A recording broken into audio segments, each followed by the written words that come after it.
Hello mga lods, dito kami ngayon sa Eco Park, may mangrove.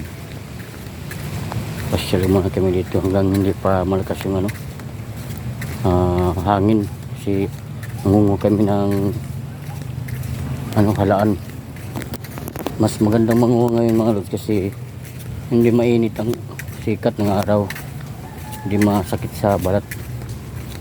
Kaya timing, kaya lang nag-umpisa ng umulan dito.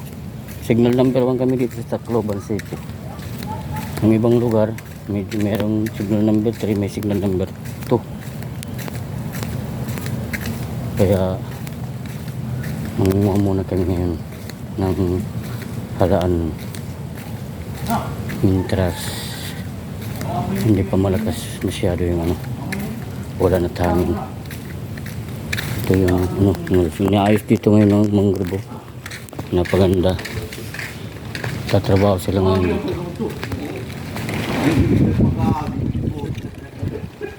Nakasiminto. Nakasiminto na ngayon mga lods ang kapa. Yan inaayos na ngayon yung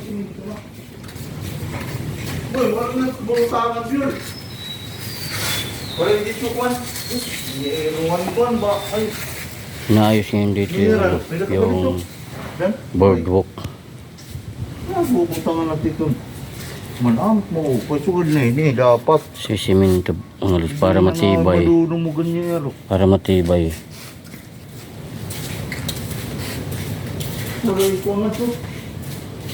Yan. At least yung yung mga bibisita dito ay safety. Lang dito, mga forma pa lang ito mga lods.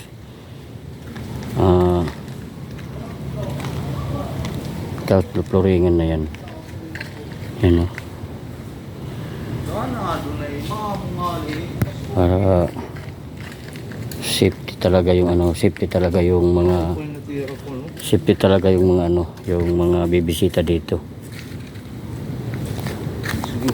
Ito yung Mangrove Eco Park. Sa hindi pa nakakaalam, sa hindi pa nakakapamasyal dito, pag natapos ito mga lods yung construction nila, update ko kayo para kung gustong mamasyal kayo dito. Sigurado maganda na ito sa mga susunod na mga araw. Siguro by December matatapos ito, o di kaya by the month of January siguro, kasi kailangan matibay yung pagkagawa para safety. Ha? Oo. Andito na naman yung mga tagak dahil bare months na, kasi taglamig na dito, kaya yung mga ibong tagak or stork birds, andito na naman sila.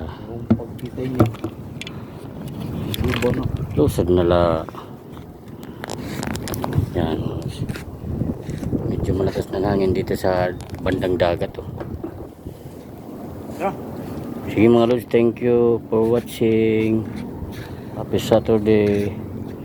Update ko na lang kayo sa aming makukuhang mga seashells. Thank you and God bless.